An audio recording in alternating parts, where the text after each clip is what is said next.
శాంతి. సూరజ్భాయిజీ చెప్పిన ఆస్కా పురుషార్థ్. ఈరోజు 25 జనవరి. ప్రపంచానికి ప్రకాశమును ఇచ్చే మన తపస్సు ఎంతో చక్కగా జరిగిపోతూ ఉన్నది. జాగ్రత్త వహించాలి. వినడము మరియు చూడడము. ఎవరైనా కంప్లైంట్ చేసినా లేక ఎవరైనా కంప్లీట్ గా అనగా సంపూర్ణంగా అయినా ఈ రెండే ఆధారములు. బాబా యొక్క గుహ్య మహావాక్యము ఇది. మనము ఏదైతే చూస్తామో వింటామో దాని గురించి మన చింతన జరుగుతూ ఉంటుంది. వ్యర్థము వింటే వ్యర్థ చింతన. ఈశ్వరీయ మహావాక్యములు వింటే మహనీయ చింతన జరుగుతుంది.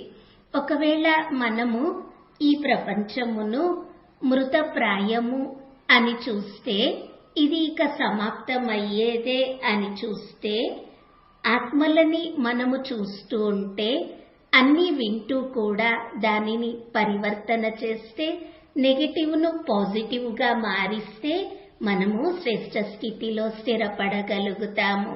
అలా కాకుండా ఎవరైనా మనకి ఏమైనా వినిపిస్తే దానిని గ్రహించి దాని ప్రకారంగా ధారణ తయారు చేసుకుంటే దాని గురించిన చింతన వ్యర్థంగా జరిగిపోతుంది.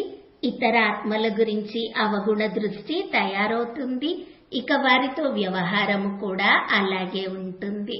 కావున ఎవరైనా వ్యర్థము వినిపించినా దానిని సమర్థముగా మార్చివేయాలి. మాటలు కూడా ఎంతో ముఖ్యమైనవి. ఇవి మనుషులని మహనీయంగా కూడా చేయగలవు. ఇవే మాటలు వరదాని మాటలుగా కూడా అవ్వగలవు. ఈ మాటలే ఎవరి శాంతినైనా లాగేసుకోగలవు కూడా. తన చిత్తము నుండి క్రోధమును సమాప్తం చేసి యోగయుక్తముగా అయి అంతః చిత్తమును శీతలంగా చేసుకుందాము. మన మనస్సులో ఎవరి యందు ఏమాత్రము క్రోధ భావన ఉండకూడదు. లేనట్లయితే మనము లోపల వేడెక్కిపోతూ ఉంటాము. మన శీతలత శాంతి శక్తి సమాప్తమవుతూ ఉంటాయి. క్రోధము మన వివేక శక్తిని సమాప్తం చేస్తుంది. మన నిర్ణయ శక్తి దీనితో చెల్లాచెదురవుతుంది. కావున చిత్తమును శీతలంగా శాంతిగా చేసుకోవాలి. ఈ జీవితంలో మనకి ఎంత గొప్ప భాగ్యము లభించినది. స్వయంగా భగవంతుడే తండ్రిగా అయి తన ప్రేమ మనపై కురిపిస్తూ ఉన్నారు. ప్రేమతో మన పాలన చేస్తున్నారు. ఆ ప్రేమని మనము చూడగలిగేది ఎప్పుడు అంటే అవ్యక్త రూపములో ఈ భూమి మీద హాజరైనప్పుడు. బాబా మనందరికీ ఎంత ప్రేమని ఇస్తారు. తన హృదయంలో మనందరి మీద అపార ప్రేమ ఉన్నది. పిల్లలు దుఃఖపడుతూ ఉంటే నాకు కూడా అవిశ్రాంతిగానే ఉంటుంది అని బాబా చెప్తారు. భగవంతుడికే భావన కలుగుతుంది, నా పిల్లలు దుఃఖపడకూడదు, శ్రేష్ట పదవిలో సదా ముందుకి సాగిపోతూ ఉండాలి, తన భాగ్యమును మహనీయంగా చేసుకోవాలి అని. ఎవరైతే ప్రపంచాన్ని దుఃఖము నుండి ముక్తపరచాలో వారే దుఃఖంతో ఉంటే అప్పుడు ఇతరుల కళ్యాణము ఎలా చేయగలరు? కావున బాబా యొక్క ప్రేమని అనుభవం చేసుకుందాము. బాబా జ్ఞాపకంలో నిమగ్నమై ఉందాము.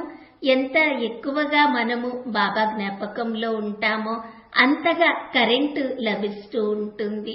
ఆ కరెంటు జన్మ జన్మాంతరముల వికర్మలను అంతం చేస్తుంది, వికారాలను సమాప్తం చేస్తుంది. మనము మాటలపై కూడా జాగ్రత్త వహించాలి. తక్కువగా మాట్లాడే అలవాటు చేసుకోవాలి.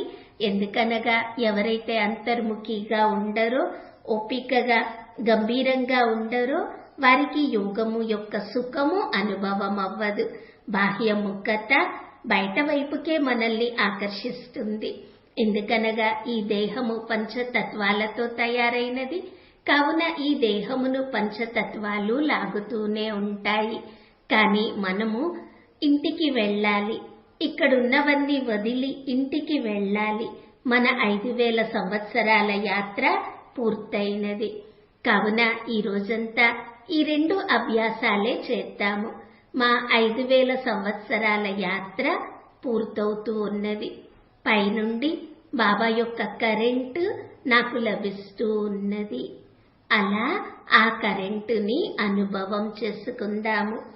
ఇక్కడున్నవన్నీ వదిలి నేను ఆత్మను నా ఇంటికి తిరిగి వెళ్తూ ఉన్నాను.